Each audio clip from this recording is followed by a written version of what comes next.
નમસ્તે વિદ્યાર્થી મિત્રો, આર એજ્યુકેશનમાં તમારું હાર્દિક સ્વાગત છે। આ વિડિયો લેક્ચરમાં આપણે ધોરણ 9 વિષય ગુજરાતીના દ્વિતીય પરીક્ષાના પેપરનું અહીં આપણે સંપૂર્ણ સોલ્યુશન જોઈશું। જેમાં સૌપ્રથમ જોઈએ વિભાગ એ ગદ્ય વિભાગ। નીચે આપેલા પ્રશ્નોના એક વાક્યમાં ઉત્તર લખો। ત્યારબાદ છે બ વિભાગ, જેમાં પણ તમને કુલ 2 પ્રશ્ન આપેલા છે, કુલ ગુણ છે 2, જેમાં 2 ના ઓપ્શનમાં 2 એક પ્રશ્ન આપેલો છે અને ક માં એક પ્રશ્ન આપેલો છે જેના કુલ ગુણ છે 4। હવે જોઈએ આ તમામ પ્રશ્નોના આન્સર। તો પહેલો પ્રશ્ન છે ચોરી અને પ્રાયશ્ચિત પાઠનો સાહિત્ય પ્રકાર જણાવો। તો સાહિત્ય પ્રકાર છે આત્મકથા ખંડ। બીજું ભારતીય સંસ્કૃતિની સિદ્ધિ પાઠના લેખકનું નામ જણાવો। તો તે છે વિનોબા ભાવે। હવે જોઈએ બ, પ્રશ્નોના ટૂંકમાં ઉત્તર લખો। જેમાં પહેલું છે અમૃત કાકીએ દવાખાનામાં મંગુ માટે કરેલી ભલામણો નોંધો। અમૃત કાકીએ દવાખાનામાં મંગુ માટે પરિચારિકાઓની કેટલીક ભલામણો કરી। મંગુને મૂંગા ઢોર જેટલું ભાન નથી, એ સૂકો રોટલો ખાતી નથી। સાંજે વાળુમાં રોટલો દૂધમાં ચોળીને આપજો, દૂધ ના હોય તો દાળ ચોળીને આપજો, અને દહીં બહુ ભાવે છે, દરરોજ તો ના બને પણ બીજે ત્રીજે દહાડે દહીં આપજો, એ માટે વધારાનો ખર્ચ થશે એ અમે આપીશું। જે એની ચાકરી કરતું હશે એને પણ રાજી કરશું। ત્યારબાદ જોઈએ બીજું, ઝડપથી પતાવવા કેવા કેવા કામ માટે લોકો એકબીજાને ત્યાં જાય છે। તો વંચી બાંધવી, નડિયા ચડાવવા, ઘઉંના પાળા બાંધવા જેવા કામો તથા કોઈ વાર સાતીનું કામ, ઝાઝા હાથની જરૂર પડે તેવા કામ તાત્કાલિક ને ઝડપથી પતાવવાના હોય છે। એ કામો કરવા માટે લોકો એકબીજાને ત્યાં જાય છે અને સાથે મળીને આનંદ કિલ્લોલ કરતા રહે છે। પછી જોઈએ 13 વર્ષની કિશોર નાનજીને દરિયામાં જતી વખતે કેવો અનુભવ થયો। તો 13 વર્ષની કિશોર વયે નાનજીને દરિયામાં મુસાફરી કરીને યુગાન્ડા પહોંચવાનું હતું।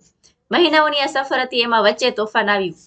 વાહનને દરિયામાં આગળ ધપાવનાર કુવા સ્તંભ અને સળ તૂટી ગયા। મૃત્યુ સામે દેખાતું હતું। ભૂખ, તરસ અને અનિશ્ચિત ભાવિનો દરિયામાં થયેલો અનુભવ ભલભલાને ડગમગાવી દે તેવો હતો, છતાં નાનજી સહેજે ડગ્યા નહોતા। ત્યારબાદ જો એક દ્રઢ સંકલ્પ અને અડગ મનોબળ જ જીવન છે। આ વાક્યને પંગુમ લંઘયતે ગિરિમ પાઠના આધારે સમજાવું। તો જવાબ છે જીવનમાં કોઈ પણ ધ્યેય પર પહોંચવું હોય તો વ્યક્તિને પાસે દ્રઢ સંકલ્પ અને અડગ મનોબળ હોવા જરૂરી છે, જેનું જ્વલંત ઉદાહરણ અરુણિમાનું જીવન છે। કૃત્રિમ પગ વડે પર્વતારોહણ કરવા માટે જરૂરી માર્ગદર્શન, તાલીમ અને આર્થિક સહાય જેવા કપરા પ્રશ્નોને અવગણીને તેણે આ દિશામાં આગળ વધવાનું નક્કી કર્યું। તેને મદદ કરવા માટે શેરપાની આનાકાની ખૂબ જ સમજાવટથી એની સંમતિ મેળવી। એવરેસ્ટ ચડવા જ્યાં વારંવાર કૃત્રિમ પગ ખસી જવો, આગળ ચડાય નહીં, પાછા ફરતા અચાનક બાટલાનો ઓક્સિજન ખલાસ થઈ જવો, શેરપાની નિરુત્સાહ કરી દેતી સલાહ જેવી અનેક મુશ્કેલીઓને હારી નહીં અને ડગી નહીં।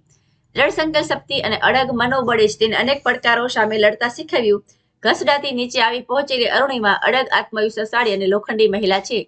અરુણિમાની આ સંઘર્ષ કરતા સાબિત કરે છે દ્રઢ સંકલ્પ શક્તિ અને અડગ મનોબળ જે જીવન છે। ત્યારબાદ જોઈએ કુદરતી એકાંકીનું શીર્ષકની ચર્ચા કરો। તો તમારે આ પ્રશ્નનો આન્સર વિસ્તારથી લખજો। કુદરતી એકાંકી દ્વારા લેખક એમ કહેવા માંગે છે કે જે કંઈ પુણ્ય કાર્ય કરવું હોય તે સહજપણે થવું જોઈએ। પુણ્ય કાર્ય સહજ રીતે, કુદરતી રીતે થાય એ જ સાચું પુણ્ય કાર્ય છે।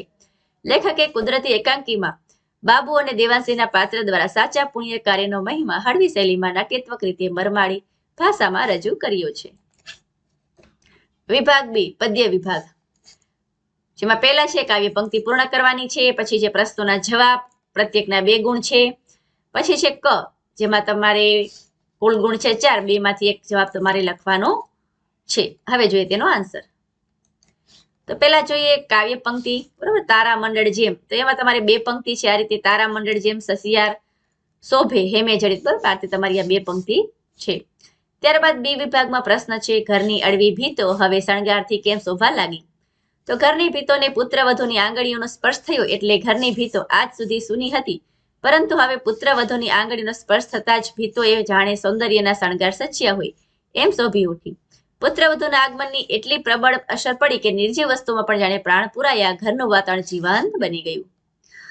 ભગવાને સ્વપ્નમાં આવીને શું કર્યું। ભગવાને શ્રી કૃષ્ણ ગોપીના સ્વપ્નમાં આવી અને સૌપ્રથમ શ્રી કૃષ્ણે ગોપીને પ્રેમથી બોલાવી, ઝુલાવી અને વહાલ કરી। પછી ગોપીની સામે મરક મરક હસતા ઉભા રહ્યા અને તેના આંસુ લૂછ્યા।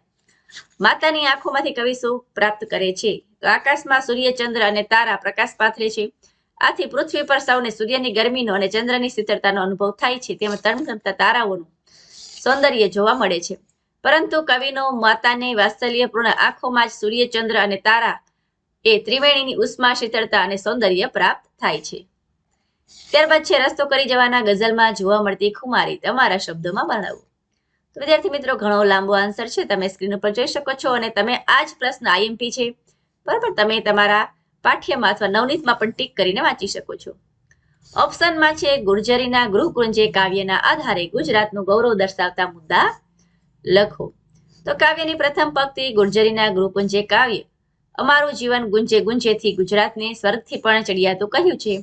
કવિએ આ કાવ્ય દ્વારા સિદ્ધ કર્યું છે કે ગુજરાતનું સૌંદર્ય ખરેખર મનભાવન છે. આ રીતે તેનો આન્સર છે. તમે સ્ક્રીનશોટ લઈ શકો છો. ત્યારબાદ જોઈએ વિભાગ સી. વ્યાકરણ વિભાગમાં પહેલું છે આપેલી શબ્દોની જોડણી સુધારીને લખો. તો કારકિર્દી આ રીતે લખાશે.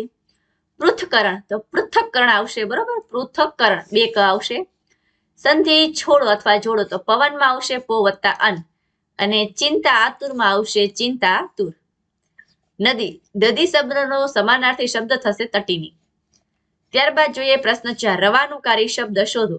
તો ખડખડ ખડખડ જે છે એ રવાનુકારી શબ્દ છે. દેવદૂત તો તેમાં સમાસમાં આવશે તત્પુરુષ સમાસ.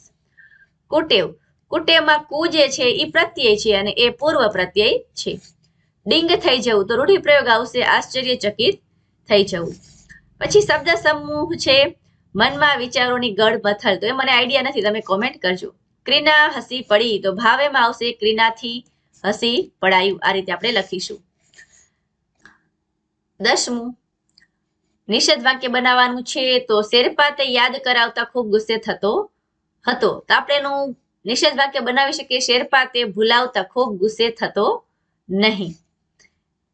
વિભાગ ડી અર્થગ્રહણ લેખન વિભાગ, જેમાં આપણે પેલો પ્રશ્ન છે પંક્તિઓનો વિચાર વિસ્તાર કરો. જેમાં પહેલી પંક્તિ છે મન મેલા તન ઉજળા બગલા કપટી અંગ. તો એનો ઉત્તર જોઈએ. તો આ પંક્તિમાં કવિએ બગભગત પર આકરો કટાક્ષ કર્યો છે. બગલો ધોળો હોય છે, તે પાણીમાં ઊભો હોય છે ત્યારે તે ધ્યાનમગ્ન હોય છે, એવો ડોળ કરે છે, પરંતુ તેનું ધ્યાન માછલીઓમાં હોય છે. પાણીમાં માછલી દેખાતા તે ચાંચમાં પકડીને લે છે.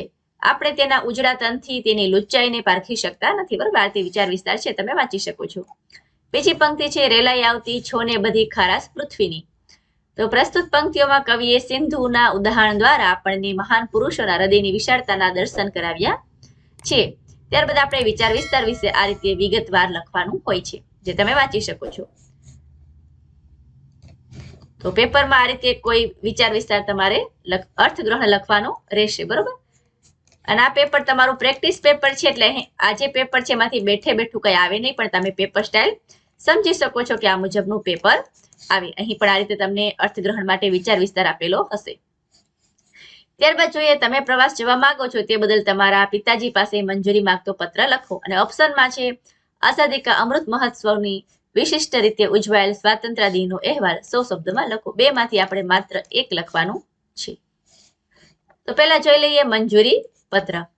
પ્રતિ પિતાશ્રી, બરાબર છે, તમારું જે એડ્રેસ હોય એ લખવાનું. પછી વિષય લખવાનો. પ્રવાસ જવા માટે મંજૂરી લેવા માટે આદરણીય પિતાશ્રી, આશા કરું છું કે ઘરે બધા મજામાં હશો. બરાબર, આ રીતે આપણે લખીશું. પછી આ પત્ર મેં પ્રવાસ જવા માટે તમારી મંજૂરી મેળવવા લખ્યું છે. મારી શાળાના બધા મિત્રો 20 એપ્રિલના રોજ પાવાગઢ જવાના છે. તમને તો જાણ છો, મને 11નું પાવાગઢ જવું હતું. આ પ્રવાસ શૈક્ષણિક અભ્યાસક્રમના અંતર્ગત ગોઠવવામાં આવ્યો છે અને શાળાના 3 શિક્ષકો પણ અમારી સાથે આવવાના છે. આ પ્રવાસ માટે 500 રૂપિયા જમા કરાવવાના છે. હું તમારા મંજૂરી પત્રની વાટ જોઉં છું. મમ્મીને કહેજો કે મારી ચિંતા કરે નહીં તથા ડોલીને મારા વતી ખૂબ જ લાડ આપજો. તમારો પ્રિય પુત્ર વૈભવ. આ રીતે આપણે લખીશું. પછી જોઈએ અહેવાલ. તો આઝાદી કા અમૃત મહોત્સવ ઉજવણી અહેવાલ. તારીખ લખી દેવાની, તમારી સિટીનું નામ. 15મી ઓગસ્ટના રોજ અમારી શાળામાં સ્વાતંત્ર્ય દિવસની ઉજવણી ખૂબ ધામધૂમથી કરવામાં આવી હતી. અમારી શાળાના બધા શિક્ષક અને વિદ્યાર્થી સવારે 7 વાગે શાળામાં આવી ગયા હતા. આ વર્ષની ઉજવણી કંઈક ખાસ હતી, કેમ કે આ વર્ષે આઝાદીની અમૃત મહોત્સવ અંતર્ગત શાળાનું મેદાન તિરંગા ધ્વજથી શોભી રહ્યું હતું. અમારી શાળામાંથી એક પ્રભાત ફેરીનું આયોજન કરવામાં આવ્યું હતું. પ્રભાત ફેરી બાદ અમારી શાળાના પ્રિન્સિપાલ સરે એમના વક્તવ્યમાં સ્વતંત્રતાનો મહિમા અને આઝાદીના આટલા વર્ષોમાં આપણા દેશે કરેલી નોંધપાત્ર પ્રગતિની અમને અવગત કરાવ્યા હતા. ત્યારબાદ અમારી શાળાના મેદાનમાં સાંસ્કૃતિક કાર્યક્રમનું આયોજન પણ કરવામાં આવ્યું હતું. બરાબર, અહેવાલ છે, થોડોક લાંબો છે, તમે વાંચી લેજો. ત્યારબાદ જોઈએ એના પછીનો પ્રશ્ન.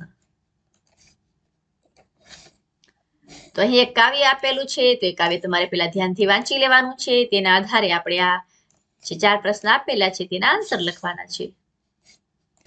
તો પેલું છે, નાનકડા દીપને પોતાનું જીવન કેવું લાગે છે? તો તુચ્છ લાગે છે. વ્યોમમાં કોણ શોભે છે? તો સૂર્ય ચંદ્ર શોભે છે. માટીનું કોળિયું કયો ભાવ સેવે છે? તો માટીનું કોળિયું અલ્પતાનો ભાવ સેવે છે. કોળિયા કવિને શું કહે છે? તો તું તારા મનમાં લઘુતાનો ભાવ જરા પણ ન લાવીશ, કારણ કે આવા અલકા વેણ ઉચ્ચારવા તને શોભતા નથી. છેલ્લો પ્રશ્ન છે, નિબંધ 200 શબ્દમાં લખવાનો છે. કુલ ગુણ છે 8. વિજ્ઞાન, વરદાન કે અભિશાપ અને માતૃપ્રેમ. બરોબર. તો તમને કોઈ પણ નિબંધ પૂછી શકે છે, એવું નથી કે આ 2 માંથી જ આવશે. એટલે તમારે જે મોસ્ટ આઈએમપી હોય એવા 10 થી 15 નિબંધ વાંચી લેવા, જેથી તમે નિબંધ સરસ રીતે લખી શકો. તો વિદ્યાર્થી મિત્રો, અહીં આપણે ધોરણ 9 વિષય ગુજરાતીના દ્વિતીય પરીક્ષાના પેપરનું સંપૂર્ણ સોલ્યુશન પૂર્ણ કરીએ છીએ.